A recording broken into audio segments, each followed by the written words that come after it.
నేను పెట్టిన పోస్టులకు వచ్చి చాలా మంది నిన్న రామ్ చరణ్ గారికి జ్ఞానం ప్రసాదించాలని ఒక పోస్ట్ పెట్టాను నేను. ఆ పోస్ట్ కి చాలా మంది వచ్చి ఫ్యాన్స్, పాపం చాలా పెద్ద ఫ్యాన్స్ వాళ్ళంతా. అరే ఫ్యాన్స్ అందరికి ఒకటే మాట అడుగుతున్నాను నేను, ఆయనకి జ్ఞానం ఉందా, మనకి జ్ఞానం ఉందా, ఇంకొకరికి జ్ఞానం ఉందా? సుధా నాయర్ గారు థ్యాంక్ యూ అండి. హాయ్ రా, హవర్ యూ అన్నయ్య? బాగున్నా అన్నయ్య. Hi ma'am, how are you? Sudha Nair గారు థ్యాంక్ యూ అండి. జై శ్రీరామ్, జై శ్రీరామ్. అయితే నేనేమంటానంటే, ఫ్యాన్స్, నాకు కూడా ఫ్యాన్స్ ఉంటారు, నాకు కూడా వెల్ విషెస్ ఉంటారు. అలాగే రామ్ చరణ్ గారికి నేను కూడా ఫ్యానే, చిరంజీవి గారికి నేను కూడా ఫ్యానే, పవన్ కళ్యాణ్ గారికి నేను కూడా ఫ్యానే. కానీ నేను ఫ్యానే, కానీ దేవుడి కంటే పెద్ద ఫ్యాన్ కాదు నేను. ఫ్యాన్స్ అంటే ఎవరికైనా, ఆర్టిస్టులకి దేవుడే నాకు ముందు, దేవుడికి పెద్ద ఫ్యాన్ నేను. దేవుడి తర్వాత ఎవరికైనా ఫ్యాన్, అంతే కదా. తల్లి, తండ్రి, దేవుడు, ఆ తర్వాత ఎవరికైనా ఫ్యాన్. అంతేగాని దేవుడిని కూడా పక్కన పెట్టేసే అంత ఫ్యాన్ బేస్ నాకు లేదమ్మా, అవసరం కూడా లేదమ్మా. దేవుడి గురించి కూడా మాట్లాడకూడదు, వాళ్ళు చేస్తున్న తప్పులు ఎత్తి చూపకూడదు. ఎత్తి చూపిస్తే నువ్వు చేసిన క్యారెక్టర్స్ ఏంటి, నువ్వు మాట్లాడే పద్ధతి ఏంటి, నువ్వేం సినిమాల్లో ఏం క్యారెక్టర్ చేసావు, నీకు బుద్ధి ఉందా అని మాట్లాడే ఎదవలు ఎవరైతే ఉన్నారో ఆ ఎదవలకి చెప్తున్నా, ఒరే ఎదవల్లారా, మీరు ఫ్యాన్స్ అయితే అవ్వండి, ఏమన్నా కండి, మనకు అనవసరం. ఎందుకంటే నాకు కూడా బోల్డ్ మంది ఫ్యాన్స్ ఉన్నప్పుడు, నేను కూడా కొంతమందికి ఫ్యాన్స్ అయినప్పుడు, దేవుడు, నువ్వు హిందూరా, ఫస్ట్ నువ్వు హిందూరా, అతను కూడా చాలా మంచివాడురా. రామ్ చరణ్ ఎవరు తిట్టలేదు, నా పోస్టులో నేను ఎక్కడ తిట్టలే. ఆయనకి ఎవరో పట్టుకెళ్ళి వాడెవడికో ఇచ్చిన మాట కోసం ఈయన వెళ్ళాడు, ఆయనే ఒప్పుకున్నాడు. అంత అంత దమ్ము ధైర్యం ఉంటే వాడిని మన గుళ్ళోకి తీసుకురావాలి కదా, అది చేయలేదు కదా. మన గుళ్ళోకి వాడిని తీసుకురానప్పుడు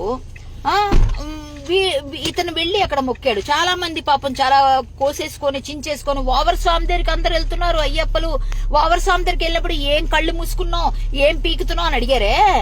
మేము ఎవరు ఓవర్ను మొక్కమని చెప్పం, ఇదంతా కల్పిత కథలు. అయ్యప్ప స్వామి జన్మం జరిగినప్పుడు ఓవర్ ఎవరు, అసలు ఓవర్ ఎక్కడొచ్చాడు?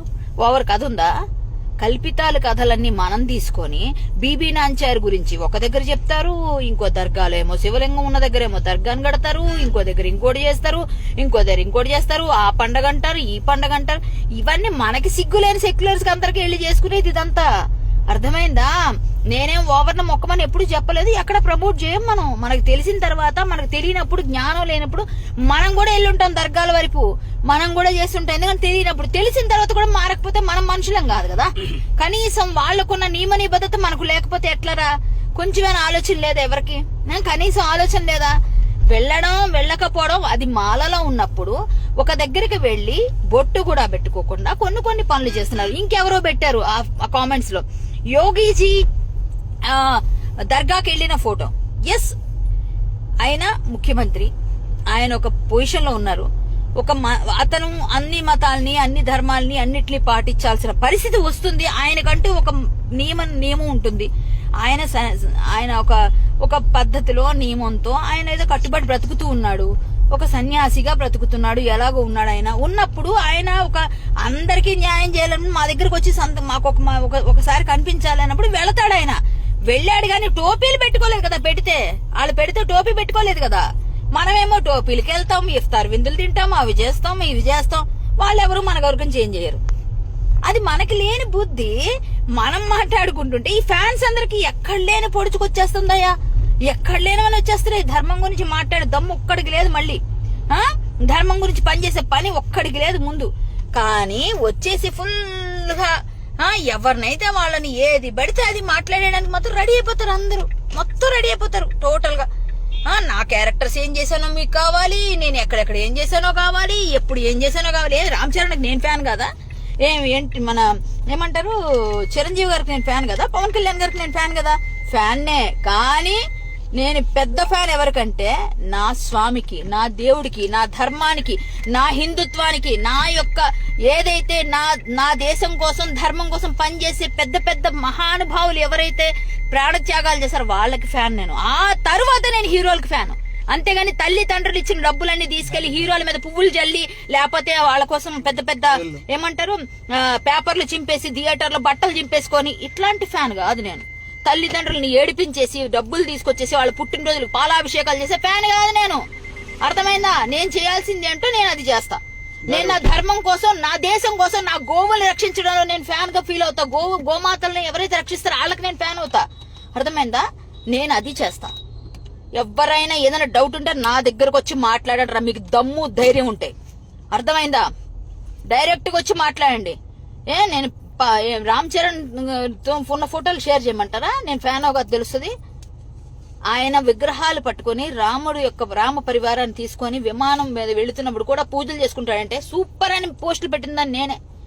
ఈ రోజు మీరు మాట్లాడుతున్న ప్రతి మాటకి చెప్తున్నా, నేను ఫ్యానే, కానీ నా దేవుడికి నా ధర్మం తర్వాత ఎవరికైనా ఫ్యాన్ రాసి పెట్టుకుని అండర్లైన్ చేసుకోండి.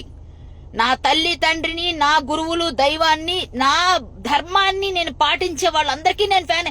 నా ధర్మాన్ని గౌరవించే వాళ్ళకి ఫ్యాన్. అంతేగాని మాలేసుకొని దర్గాకి వెళ్ళడం అన్నది తప్పు. ఎస్, తప్పు. అది పెద్ద తప్పు కాదు, చిన్న తప్పే, పెద్ద తప్పు కాదు. ఓవర్ దగ్గరికి వెళ్ళమని ఎవరు చెప్పాడరా మీకు అందరికి? వెళ్ళిన వాళ్ళందరినీ పట్టుకుని తన్నాడు ఫస్ట్. ఓవర్ దగ్గరికి వెళ్ళమని ఎవరైనా చెప్పారా? అసలు ఓవర్ అనే అతను ఎప్పుడున్నాడు, ఎక్కడ పుట్టాడు, ఎప్పటి నుంచి వచ్చింది, ఎక్కడ కల్పించారు, బీబీ నాంచారిని ఎక్కడ కల్పించారు, తర్వాత ఇక్కడ ఈ వేములవాడలో శివాలయంలో దర్గా ఎక్కడి నుంచి వచ్చింది? ఏంటివన్నీ? ఏం మాట్లాడుతున్నారు అందరూ?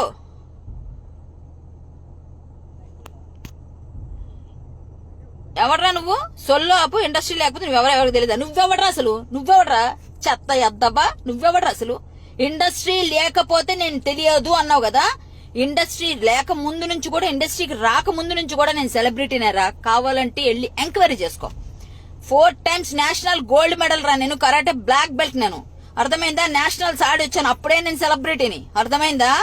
అంతేకాకుండా నేను హరికథ అనే ఒక ప్రక్రియకి ఎక్కడైతే ఆరంభమైందో అదే ఊర్లో, ఘంటసాల గారు పుట్టిన ఊర్లో పుట్టాను. గర్వంగా చెప్తా. రాజులు ఏలిన ఊర్లో పుట్టా, గర్వంగా చెప్తా. అక్కడ నుంచి నేను పాటలు పాడుతూ, హరికథలు చెప్తూ, నేను క్లాసెస్ చెప్తూ, కరాటే క్లాసెస్ చెప్తూ, అప్పటికే నేను ఒక గుర్తింపు ఉన్న దాన్ని. ఇక్కడికి వచ్చిన తర్వాత ఇండస్ట్రీ నాకు గుర్తింపించింది. నాకు అమ్మ అక్కడ అన్నం పెడితే ఇండస్ట్రీ తల్లి నాకు భోజనం పెట్టింది కాబట్టి నేను కృతజ్ఞతతో ఉంటాను. దానికి దీనికి ఏం సంబంధం రా అసలు? దానికి దీనికి ఏం సంబంధం? నేను ఎవరికి తెలియకపోయినా, ఇండస్ట్రీలో పనులు చేయకపోయినా, ఇండస్ట్రీ ఇప్పుడు నేను మానేసినా కూడా నేను హరికథ చెప్పుకొని బ్రతుకుతాను. ఎప్పుడో ఇప్పుడు చెప్పేదంటే ఎన్టీఆర్ గారి విగ్రహం ఆపి కృష్ణుడు విగ్రహం ఈ రూపంలో పెట్టకూడదని పెద్ద వాటిని ఆపిందాన్ని. ఇలాంటి వాటిలో ప్రశ్నించిన అనుకున్నావా? ఏం మాట్లాడుతున్నావు? ఎక్కడి నుంచి వచ్చారు మీరంతా మాట్లాడడానికి? నీకంత దమ్ముంటే వచ్చి మాట్లాడు. నాతో పాటు డిబేట్ చేయి. నాతో పాటు నేను పాడేటట్టు నువ్వు పాడి మాట్లాడు. నేను మాట్లాడేటట్టు మాట్లాడు. నేను చెప్పేటట్టు హరికథ చెప్పి మాట్లాడు. నేను చెప్పేటట్టు డైలాగ్ నువ్వు చెప్పు. నేను చేసేటట్టు ఫైట్ చేయు. ఏం మాట్లాడుతున్నారా? కోసి కారం పెడతా ఎవడన్నా మాట్లాడితే మళ్ళా ఎక్స్ట్రా మాట్లాడి ప్రతి ఒక్కడికి కూడా. అర్థమైందా? రెహమాన్ పిలిచాడంట, ఈయన వెళ్ళాడంట. రెహమాన్ తీసుకొని రమ్మనండి మా తిరుపతికి. రెహమాన్ తీసుకురమ్మనండి. మేము ఏ గుడికి చెప్తా, గుడికి శ్రీశైలంకి.